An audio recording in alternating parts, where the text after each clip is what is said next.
हां, चला तर मुलांनो, लवकर तुमच्या वह्या काढून माझ्या टेबलवर ठेवा. सगळ्यांनी होमवर्क तर केलाय ना? हो मॅम, आम्ही सगळ्यांनी केलाय, पण हा शामू याने होमवर्क नाही केला आज. अरे पण असं का? शामू, काय झालं? तू होमवर्क का नाही केला? सांग बरं मला. शामू गप्प बसला. हे बघून मेघा मॅडमला राग आला आणि त्यांनी शामूला शिक्षा देण्यासाठी त्याचा हात पकडला, तर त्या आश्चर्यचकित झाल्या.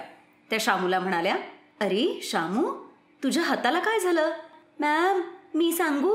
नाही, तू गप्प बस सुमित, मी शामूला विचारतीये. शामू, सांग बरं मला, काय झालंय हे? चुलीवर पोळी बनवत असताना माझे दोन्ही हात भाजले गेले. अरे पण तू पोळी का करत होतास? तुझी आई कुठे आहे? आई खूप आजारी आहे मॅम, आणि बाबा शहरात गेलेत कामासाठी, त्यामुळे मलाच जेवण बनवायला लागतं. पण काल माझे हात भाजले, त्यामुळे आज जेवणच नाही बनवलं. शामूचं बोलणं ऐकून मेघा मॅडम उदास झाल्या आणि मग विचार करत म्हणाल्या, शामू, हे घे, हे पैसे ठेव, आणि आता रिसेस झाली की काहीतरी खाऊन घे. कसा खाणार मॅडम? इथे तर काहीच मिळत नाही. त्या मुलाचं म्हणणं खरं होतं. ही सरकारी शाळा एका खूपच निर्मनुष्य ठिकाणी जसौदापूरमध्ये होती. तिथल्या लोकांना खरेदीसाठी खूप लांब जायला लागायचं. त्यामुळे शाळेच्या आसपास खाऊचं दुकान किंवा कॅन्टीन असण्याचा प्रश्नच नव्हता. पण आज शामूच्या हालतवर मेघा मॅडमना खूप वाईट वाटत होतं, आणि पैसे देऊनही काही उपयोग नाही हे कळाल्यावर त्यांनी स्वतःचा डबा त्याला खायला दिला आणि प्रेमाने त्याला म्हणाल्या, हे घे शामू, हे खाऊन घे. आणि आई, जोपर्यंत तुझी आई बरी होत नाही तोपर्यंत तू रोज तुमच्या सगळ्यांसाठी माझ्याकडून डबा घेऊन जाशील, ठीक आहे? त्यांचं बोलणं ऐकून शामूला खूप आनंद झाला. मॅडम, प्रिन्सिपल सरांनी बोलावलंय तुम्हाला. मी क्लास झाल्यावर भेटते त्यांना. नाही मॅडम, साहेब खूप चिडलेत, आत्ताच्या आत्ता बोलावलंय त्यांनी. अरे पण मी आता क्लास घेतीये ना. मॅडमने हे बोलून शिपायाला तिथून जायला सांगितलं. आणि मग जवळपास 2 महिन्यानंतर, आता संज्ञा आणि सर्वनाम हे तुला नीट समजलंय ना? हो मॅडम, मला समजलं. सुमित, तू पाढे लिहिलेस का? हो मॅडम. अच्छा, आता शाळा सुटेल, त्यामुळे माझं लक्ष मुलांवर असेल. तोपर्यंत तुम्ही दोघं होमवर्क करा, ठीक आहे? मॅम, आम्ही पण तुमची मदत करू का मॅगी बनवायला? नाही नाही, तू तुझ्या अभ्यासावर लक्ष दे शामू, हे सगळं मी सांभाळते. हे खूप आश्चर्य होतं की सरकारी शाळेत चांगला पगार घेणारी एक टीचर इतकी मजबूर होती की तिला आपला खर्च भागवण्यासाठी मॅगीची विक्री करावी लागत होती. हे खरं होतं. आणि आता ती शाळेबाहेरच मॅगीची गाडी लावायची, जिथे मधल्या सुट्टीत आणि शाळा सुटल्यावर मुलांची रांग लागायची. मॅडम, मला एक मॅगी पाहिजे. मॅम, मला पण. मॅम, मला तर 3 प्लेट मॅगी पाहिजे. अच्छा, 3ही प्लेट काय तूच खाणार आहेस का? नाही मॅम, एक माझी, एक केशवची आणि एक गौरीसाठी. मग ठीक आहे. असं बोलून मेघाने फटाफट सगळ्या मुलांच्या हातात मॅगीच्या प्लेट्स दिल्या. तिने मॅगी आधीच तयार करून ठेवली होती. काही मिनिटातच मेघाने बनवलेली सगळी मॅगी संपून गेली. त्याचवेळी मेघाच्या गाडीजवळ एक कार येऊन थांबली. 1 प्लेट मॅगी मिळेल का? सॉरी सर, तुम्हाला थोडं थांबावं लागेल. 5 मिनिटात करून देते. अरे नो प्रॉब्लेम, तुम्ही आरामात बनवा, मी वेट करतोय. त्या माणसाचं नाव अभिजित होतं, जो मेघाला मॅगी बनवताना बारकाईनं बघत होता. मग त्याची नजर बाजूलाच बसलेल्या मुलांवर गेली, ज्यांना मेघा शिकवत होती. ते बघून अभिजितने मेघाला विचारलं, ही मुलं शाळेत जात नाहीत का? पण जेव्हापासून शाळेत नवीन टीचर आले तेव्हापासून शाळेत अभ्यास होतच नाही, म्हणून मॅम आम्हाला शिकवतात. सुमित, तू गप्पा बस आणि तुझं काम कर. सर, हे घ्या तुमची मॅगी. मेघा ज्या पद्धतीने सुमितला ओरडली त्यापुढे आणखी विचारण्याची अभिजितची हिंमतच झाली नाही. त्याने गुपचूप मॅगी खाल्ली आणि मेघाला पैसे देऊन निघून गेला. मेघा हे बघून आश्चर्यचकित झाली की अभिजितची गाडी तिथून निघून थेट शाळेत गेली. आणि मग इथे इथे इथे सगळं ठीक आहे सर, म्हणजे सगळं छान आहे. चुकीची माहिती मिळालीये. काय चूक आणि काय बरोबर हे मी शोधून काढेलच चव्हाण सर. आत्ता मला तुमच्या स्टाफला भेटायचंय आणि मुलांनाही. अरे सर, त्याची काय गरज आहे? तुम्ही माझ्याबरोबर घरी चला ना. तुमच्यासाठी स्पेशल जेवण बनवलंय मी. आणि त्यानंतर मी इथे जेवणासाठी नाही तर शाळेचं इन्स्पेक्शन करायला आलोय चव्हाण सर.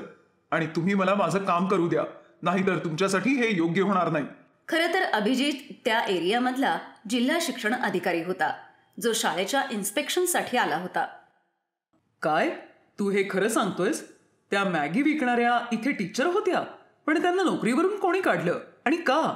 मेघा मॅडमला प्रिन्सिपल साहेब खूप दिवसांपासून त्रास देत होते, पण त्या दिवशी हद्दच झाली. हॅलो सर, तुम्ही मला बोलावलं का?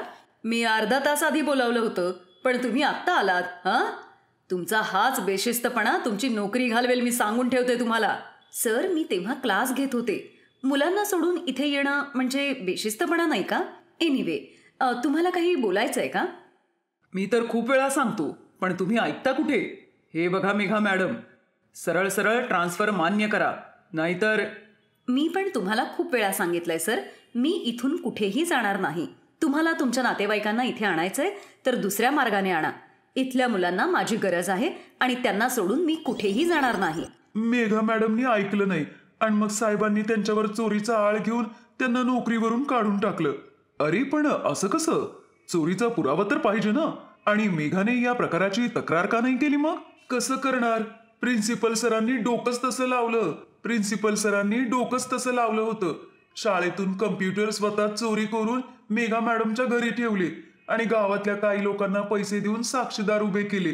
आता तुम्हीच सांगा साहेब, मेघा मॅडम तरी काय करतील? पण त्यांचं मन एवढं मोठं, एवढं सगळं होऊन बी त्या गावाला आणि पोरांना सोडून गेल्या नाहीत. पोरांच्या खाण्याचे हाल होऊ नयेत म्हणून स्वतःच मॅगीची गाडी सुरू केली आणि गावातल्या गरीब पोरांना त्या फुकट शिकवतात पण. सगळं सत्य ऐकल्यावर अभिजितला मेघाबद्दल खूप वाईट वाटलं. त्यांनी स्वतः मेघाबद्दल चौकशी केली आणि मग 1 आठवड्यानंतर... मेघा मॅम, आजपासून तुम्ही या शाळेच्या प्रिन्सिपल आहात. चव्हाण सर आणि त्यांच्या नातेवाईकांना सस्पेंड करण्यात आलंय. त्यामुळे आजपासून तुम्ही ही मॅगीची गाडी बंद करून... तुम्ही माझ्यासाठी जे काही केलं त्याबद्दल थँक्यू सो मच सर. पण माझी मॅगीची गाडी बंद करू नका, कारण माझ्यासारखीच मुलांनाही त्याची गरज आहे. मी माझं हे काम शाळेच्या आत आणून कॅन्टीनच्या रूपात चालवू शकते का सर? अभिजितने हसून मेघाला परवानगी दिली आणि मेघा संपूर्ण गावात मॅगीवाली मॅडम म्हणून प्रसिद्ध झाली. ती आता शाळेच्या आणि गावातल्या मुलांच्या उज्ज्वल भविष्यासाठी अगदी तयार होती.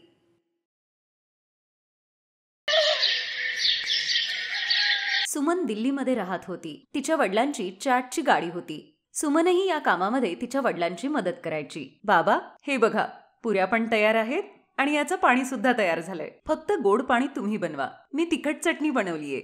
सगळं काम तर तूच केलंस. तू मला उगाचच तुझी सवय लावतीयस. काही दिवसांनंतर तुझं लग्न झाल्यानंतर मग मी काय करू सांग बरं? झाली रडायला सुरुवात. सुमन, तू सांग आता. लग्नाचा विषय निघाला की रडायला सुरुवात.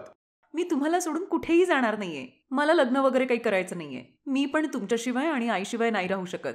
नाही पोरी, असं नाही बोलायचं. लेकीला आपल्या सासरी जावंच लागतं. केशव खूप चांगला पोरगा आहे. तू त्याच्याबरोबर खूप सुखी राहशील. सुमनचं लग्न ठरलेलं होतं. 1 महिन्यानंतर तिचं लग्न होणार होतं. त्यामुळे आपल्या आई वडिलांना सोडून सासरी जाण्यासाठी सुमन थोडी उदास होती. सुमन मोठी होती आणि तिला एक छोटा भाऊ होता. तोही शिकत होता. हळूहळू 1 महिना सरला आणि सुमनच्या लग्नाचा दिवस आला. सुमनचे आई वडील आनंदाने तिची पाठवणी करतात. लग्नानंतर सुमन दिल्लीहून सुरतला आपल्या सासरी येते. सुमनचा नवरा केशवचं एक गॅरेज होतं. सुमन खूपच समजूतदार मुलगी होती. तिने आल्या आल्याच सगळ्या घराची जबाबदारी घेतली. बास सुनबाई, मला अजून आता पोळी नकोय. मला पण एकच पोळी दे. अजिबात पोटात जागा नाही आता.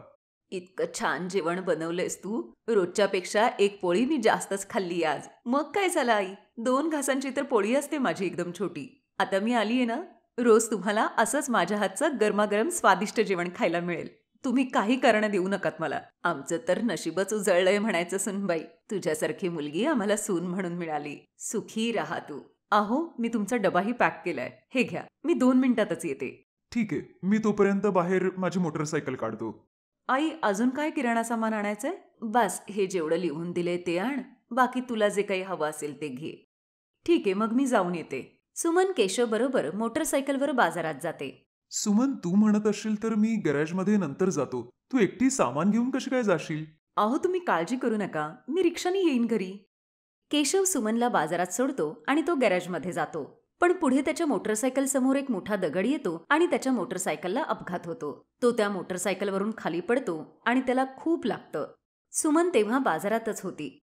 हे काय होऊन बसलं? माझी कोणीतरी मदत करा. काळजी करू नका ताई, सगळं काही ठीक होईल. काही जण सुमनच्या मदतीला येतात आणि केशवला उचलून हॉस्पिटलमध्ये नेतात. डॉक्टर केशवला तपासतात. काही वेळानंतर केशवला थोडा आराम मिळतो. इतर जखमा बऱ्या झाल्या होत्या, पण पायाचं दुखणं मात्र जास्त गंभीर होतं. काही दिवसानंतर केशवला डिस्चार्ज मिळतो. आई, मी आता बरं आहे. फक्त या फ्रॅक्चरमुळे माझा पाय खूप दुखतोय. काही महिन्यातच हेही बरं होऊन जाईल. अरे, आई आहे ना मी तुझी. पोराला नुसतं खरचटलं तरी आईचं काळीच चिरलं जातं. मग तुला तर एवढं लागलंय. आता तर मी काही दिवस गॅरेजमध्ये पण नाही जाऊ शकणार. जायचं पण नाहीये. डॉक्टरांनी 6 महिने रेस्टच घ्यायला सांगितलीये. पैशांची काही तंगी होणार नाही. मी काहीतरी काम करेन, म्हणजे आपल्या घरात पैसे येत राहतील. तेवढ्यातच सुमनचे आई वडील सुद्धा दिल्लीहून येतात. सुमनने त्यांना फोनवरून केशवच्या ऍक्सिडेंटबद्दल सांगितलं होतं. त्यांना राहवलं नाही. म्हणून ते त्याला भेटायला आले होते. जावई बापू, कामाची अजिबात काळजी करू नका. सुमन माझ्याकडून चाट बनवायला अगदी उत्तमरित्या शिकलीये. सुमन, तू इथं सुरतमध्ये दिल्लीसारखी पाणीपुरी विकायला सुरुवात कर. ती तुला खूप चांगली जमते. थोडे दिवस मी इथंच तुझ्या बरोबर राहतो. हो बाबा, हेच चांगलं राहील. दिल्लीतली पाणीपुरी इथे सगळ्यांना खूप आवडेल आणि आमच्या या एरियात दिल्लीसारखी पाणीपुरी कोणीच विकत नाही.